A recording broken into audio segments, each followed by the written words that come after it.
Hey guys, we're here at BLU, and we're going to be demonstrating the 110 hammer combo dies. I'm taking a 1-inch piece of 1084 round bar. We're going to forge a point, forge the bevels, forge the width, and we're going to make a chef's knife with an integral bolster, which I know everyone wants to learn how to do.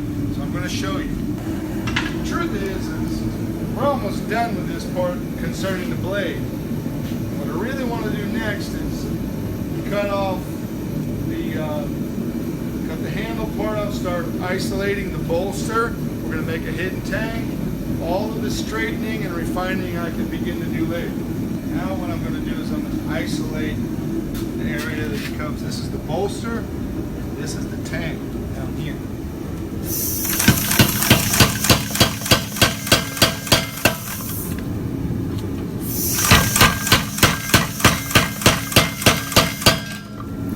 Quarter turns.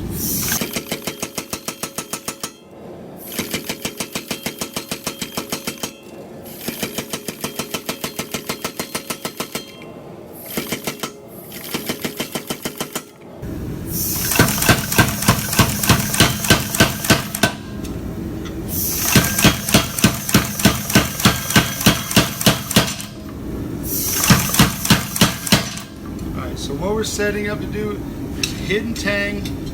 This is the bolster, which is also what we really are isolating to become integral, an integral chef's knife. And this is going to be the tang, which no one's going to see. I'm going to cut this off. The sharp part. I could use a Hardy if I wanted to.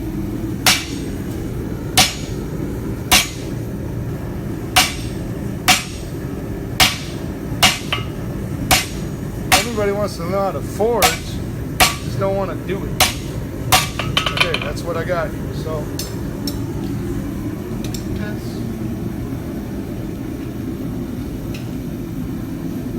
I didn't even use a chop saw in that. I don't know if anybody saw that. No chop saws were damaged in the making of this chef's knife. So now this is the blade, this is the bolster, integral bolster area, and this is the tang. My goal is to show how you can use tools to do this faster and more efficiently. Is to simplify taking a piece of round, high carbon steel, forging the point, width, profile, bevels, isolating the area which we would technically makes this become an integral tang, and then going back and refining everything. Grab bolster area.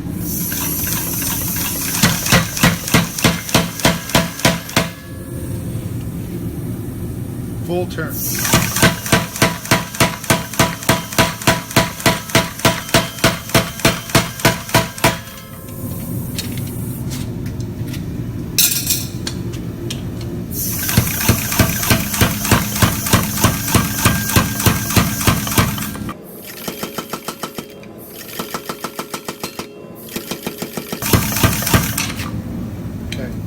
Forge this however you want to. It's your preference. What I like is I like to forge the thickness and the profile. Now, if you see a hidden tang that I made, most of the steel is in the handle. So I only bring this in a little bit. A little bit means a little bit. It could be 1/8 of an inch on each side. It could be 1/4, whatever you prefer. I like to leave as much of that material inside the handle as possible. But that becomes a preference. This is your leverage, this is your foundation on a knife. For me, it is important to leave as much of that in there as I want. Now, the length of the bolster is also a preference. There's no rules in this. You want to make it 1 inch long, 1/2 inch long, 1/4 inch long, it's totally up to you. The ideal is using this to demonstrate that I have made this out of one solid piece of steel, and the blade, and the bolster, and the tang are all integral, hence the term integral. So now we're going to heat this back up, but we're going to do the blade side. We're going to refine the blade. When I make these, I intend to leave this area with some forging in it, and maybe this area along the top of the spine, some forge left in it, and everything else I may, finish out grind mix. I just like forging to show. I'm going to do a little bit more refining here.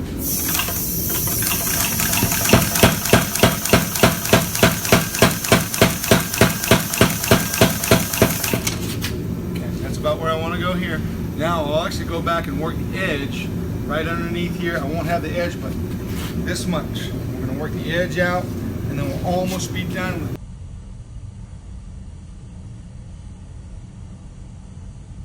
A little bit of profile refining here before we start working the edge.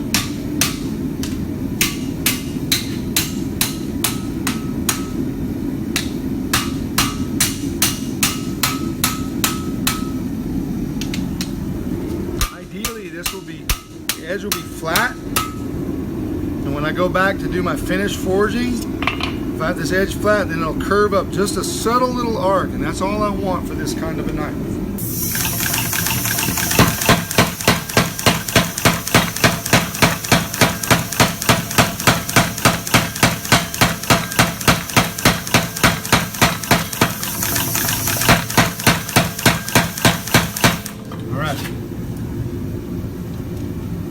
Switch probably to this littler hammer because it's so cute. I really want to use it. It's very handy. So I want more accuracy, more control. Use a lighter hammer. A lot of times it's the way you hold the hammer too. A lot of times people are stone fisting something. You're like, I don't feel good in my hand because it doesn't feel like that. This is how I like to hold it, like this, like I'm directing an orchestra. And that's what I'm doing. I'm directing the materials, the metal, the steel, the bronze, whatever I'm forging into the shape that I want.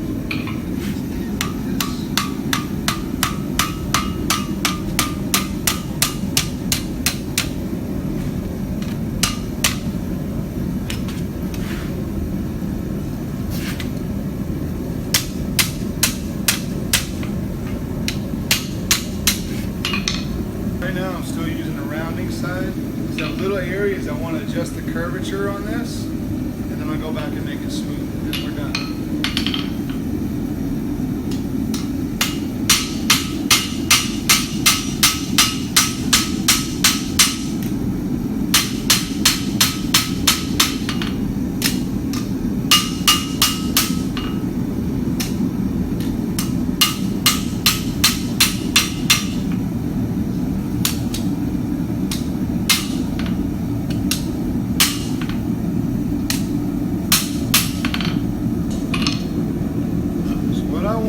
For this edge to be able to rock like this.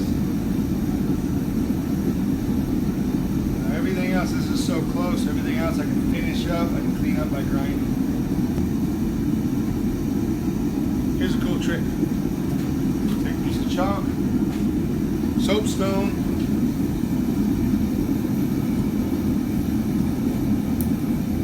right down the edge. You can see you highlight that. See where you need to turn it.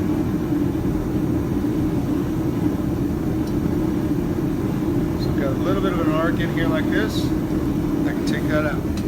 Sometimes when you're doing a knife, because it's high carbon steel, if you can't get your warp out, you should normalize it at least once before you do anything else, because you keep trying to bend it, and it'll just keep going back and keep going back. Well, you need to normalize it, just relieving the stress out of that piece of steel.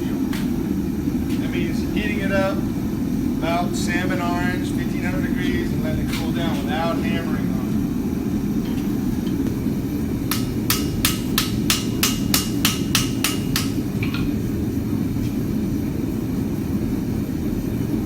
Alright. So we've got our integral chef's knife.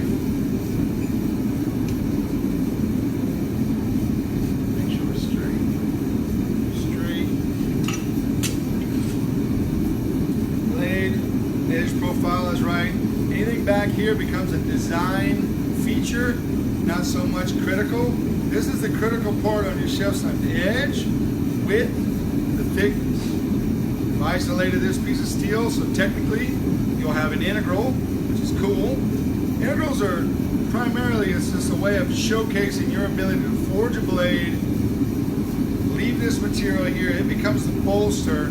It's stronger, it looks great. It's it's very much part of your artistic design flow. But what I like about it primarily on a knife is it allows the knife to balance out really nice in your hand. So when you pick it up, it doesn't feel like you're holding much of anything.